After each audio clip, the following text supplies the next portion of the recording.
وأصحابه أجمعين. أما بعد فأعوذ بالله من الشيطان الرجيم. بسم الله الرحمن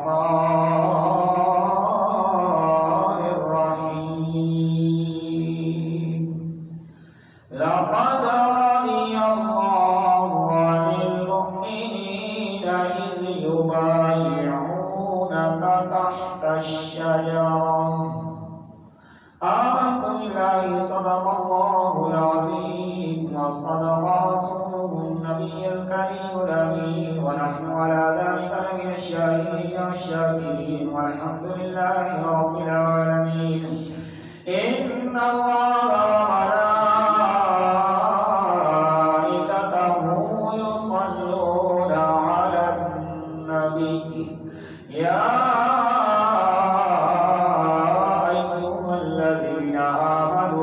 صلوا عليه وسلموا تسليما. الصلاة والسلام عليك يا سيدي يا رسول الله وعلى آلك وأصحابك يا حبيب الله. الصلاة والسلام عليك يا سيدي يا رسول الله وعلى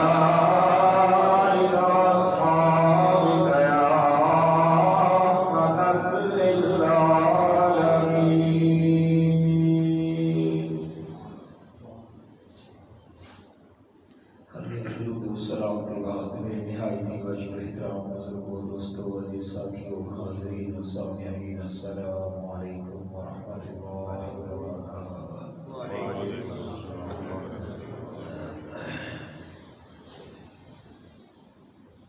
تمام تعریفیں اس وحدہ لا شریک ذات کے لیے ہم سب کا خالق، ہم سب کا مالک، ہم سب کا رازق، وہی ذات جو ساری کائنات کو بنانے والی، چلانے والی، سب کو رزق دینے والی، زندگی دینے والی، زندگی کی ہر نعمت عطا کرنے والی، ہر سانس کے ساتھ تعریف و توصیف حمد و ثنا اسی ذات واحد و یکتا بے مثل و بے مثال کے لیے عبادت کا ایک ایک جز اسی ذات کے لیے جب بندہ مومن قیام میں ہو تو اسی کے سامنے کھڑا ہوتا ہے، رکوع میں ہو تو اسی کے سامنے جھکتا ہے، سجدے میں ہو تو یہ جبین نیاز، یہ پیشانی اسی ذات کے آگے یہ پیشانی جھکاتا ہے اور اسی کی حمد، اسی کی تعریف سے اپنی زبانوں کو تر کرتا ہے۔ ہر لمحہ تعریف و توصیف اسی ذات کے لائق، درود اس کریم محبوب نبی کی ذات پر کہ جس ذات کے صدقے اللہ نے اس ساری کائنات کے اندر یہ رب و روح عطا فرمایا ہے۔ آج کا یہ جمعہ مبارک اس ماہ مقدس کا تیسرا جمعہ مبارک ہے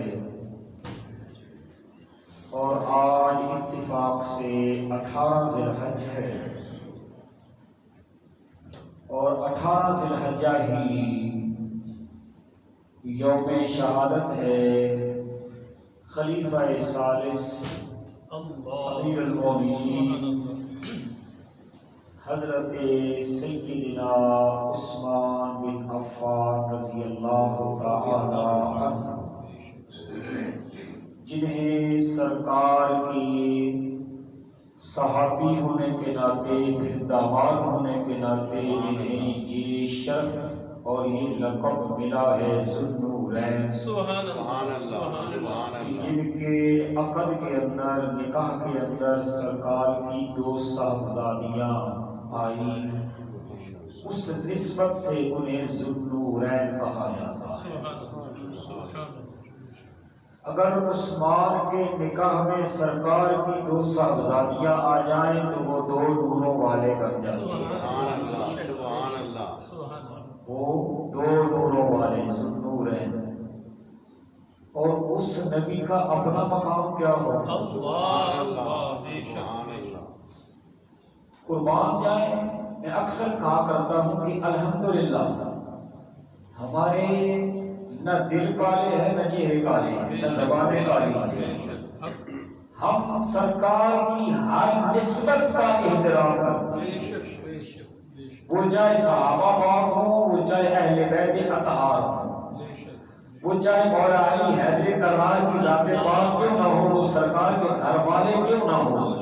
ہم ہر ایک کی عظمت کو سلام کرنے والے ہیں۔ کیونکہ کل کو باہر جا کے یہ بھی نہ کہے نہیں جی تو ہم مولوی صاحب نے کوئی دسیا سی وہ جشن غدیر آ گیا ہے، کیونکہ میں اکثر کہا کرتا ہوں نا کہ ہم کو طبیب ہے کہ ہم نے مریض کی ہر زاویے سے جو ہے نا اس کا پوسٹ مارٹم کرنا ہوتا ہے، دیکھنا ہوتا ہے، پوری رپورٹیں ہمیں رکھی ہوتی ہیں، اور الحمدللہ ہم سرکار کی ہر نسبت کو، اس کی عظمت کو، اس کے احترام کو مانتے بھی ہیں اور بجا بھی لاتے ہیں۔ جہاں ابو بکر کی بات آئے ہم کہتے ہیں واہ ابو بکر تیری عظمت کو کروڑوں سلام ہے، جہاں عمر کی بات آئے ہم کہتے ہیں واہ عمر تیرے کیا کہتے ہیں تیری قدموں کی خاک کو ہمارا سلام ہے، جہاں عثمان غنی کی بات آئے ہم کہتے ہیں واہ سرکار جہاں آپ کے قدم لگے وہ خاک ہماری آنکھوں کا سرما ہے،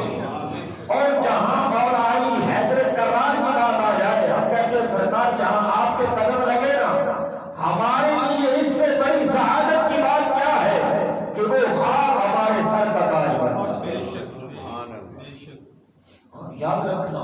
سرکار کے گھر پاک والے ہوں یا در پاک والے ہوں، یعنی صحابہ پاک ہو یا اہل بیت اطہار ہو، ہم ہر ایک کی عظمت کو ماننے والے ہیں، کیونکہ آج کا دن سرکار سیدنا عثمان غنی رضی اللہ تعالی عنہ کی یوم شہادت بھی ہے، اور پھر اوپر سے جیسا کہ آپ سن چکے دیکھ چکے آپ کے علم میں ہے کہ قرآن کریم کے ساتھ جو یہ مختلف اوقات کے اندر یہ لوگ مسلمانوں کے ایمان کو ٹیسٹ کرتے رہتے ہیں کہ ان میں کوئی غیرت ہے یا سارے لگے رہے ہیں ٹکاؤ بال ہے، کیونکہ ایک عام سی بات ہے، ایک جنرل سی بات ہے، ایک بک ہے، اس طرح تورات ہے، زبور ہے، انجیل ہے، یہاں چرچے میں پڑھی ہے، آج تک آپ نے کہیں سنا ہو کہ مسلمانوں نے عیسائیوں کے ساتھ کوئی پھٹا ہوا ہو تو کسی چرچ کو اللہ نہ کرے آگ لگا کر انہوں نے ان کی وہ کتاب جلا دی؟ ہم تو کہتے ہیں کہ اللہ نے قرآن میں اس کا ذکر کیا ہے، ہم تو اس کی عظمت کو بھی مانتے ہیں، اس نبی کی عظمت کو بھی مانتے ہیں، کتاب کو سچا مانتے ہیں۔ ہاں یہ الگ بحث ہے کہ انہوں نے اپنی کتاب کو صحیح شکل میں چھوڑا نہیں ہے، امت نے اس کے اندر تبدیلیاں کر کے اس نے اصل شکل میں، کیونکہ اس کی حفاظت کا ذمہ رب نے نہیں دیا تھا، اس لیے اس کتاب کی اصلی صورتحال میں ہونا یہ بہت مشکل ہو گیا ہے، لیکن یہ ایک طویل بحث ہے، یہ میرے فی الحال موضوع نہیں ہے۔ تو ہم تو ماننے والے ہیں، چاہے موسیٰ کلیم اللہ کی بات آ جائے ہم کہتے ہیں ٹھیک ہے سرکار آپ کی عظمت کو سلام ہے، عیسیٰ روح اللہ کی بات ہے ہم کہتے ہیں واہ سرکار ہم تو آپ کی عظمت کو سلام کرتے ہیں، ہم ہر ایک نبی کو مانتے ہیں، کیونکہ ہماری تعلیمات ہمارے قرآن میں سرکار کے فرمان نے یہ بتایا ہے۔ دکھ اس بات کا ہوتا ہے اب قرآن ہے کہ جب ایک بات مسلمہ حقیقت ہے کہ جب سرکار نے قلب اطہر پہ قرآن نازل ہوا تھا میرے آقا نے صحابہ سے ارشاد فرما دیا، صحابہ نے سن کے یاد کر لیا، اگر اس وقت کو اس قرآن کو کم نہیں کر سکے، روک نہیں سکے، استغفر اللہ اپنی زبان میں تم صفحہ ہستی سے مٹا نہیں سکے، تو آج تو بچہ بچہ قرآن کا قاری بن گیا، آج تو گلی کوچے میں ہر 10 سال 12 سال 14 سال 15 سال کا بچہ، آج تم قرآن کو کیا کرو گے؟ اور یہ قرآن کا وہ چیلنج ہے کہ جب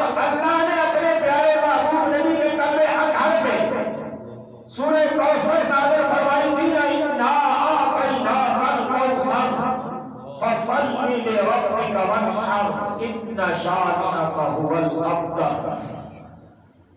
تو میرے آقا کے فرمان گرامی کے مطابق یہ لکھ کر بیت اللہ میں لٹکا دی گئی تھی۔ اور عربوں کو بڑا مان تھا کہ ہم اہل زبان ہیں، فصیح اللسان ہیں، ہم بڑی کمال کی شاعری، بڑی کمال کی عربی، ہمارے سے پیچھے کون بولے گا؟ کہا اس کے بدے مقابل کوئی بنا کے لاؤ۔ قرآن نے چیلنج کر دیا کہ اب یقولون افترا قل فأتوا بسورۃ مثلہ۔ پہلے کہا 10 صورتیں لے کے آؤ بارے کے اندر، قل فأتوا بعشر سور مثلہ۔ اچھا 10 نہیں لا سکتے، قل فأتوا بسورۃ مثلہ، ایک سورت نہیں لے آؤ۔ اور پھر اللہ نے اسی قرآن کے اندر 15 پارے کے اندر سورہ بنی اسرائیل کے اندر اس کی وضاحت یوں فرما دی کہ قل ان اجتمعت الانس والجن علی ان یأتوا بمثل ھذا القرآن، ساری کائنات کے صرف انسان ہی نہیں، جن بھی شامل کر لو، انسان بھی مل جاؤ، سارے مل کے بھی تم اس قرآن کی کوئی مثل نہیں لا سکتے۔ اب کیا ہوا کہ جب تم اس قرآن کی مثل نہیں لا سکتے، اس قرآن کا رستہ نہیں روک سکے، اس قرآن کی تعلیمات کو روک نہیں سکے، تو کیا تم اس قرآن کریم کو استغفر اللہ الیاذ باللہ تم ایک سرکاری سطح پر، یہ کتا کی انفرادی فیل، اللہ نہ کرے آپ کے محلے میں کوئی آدمی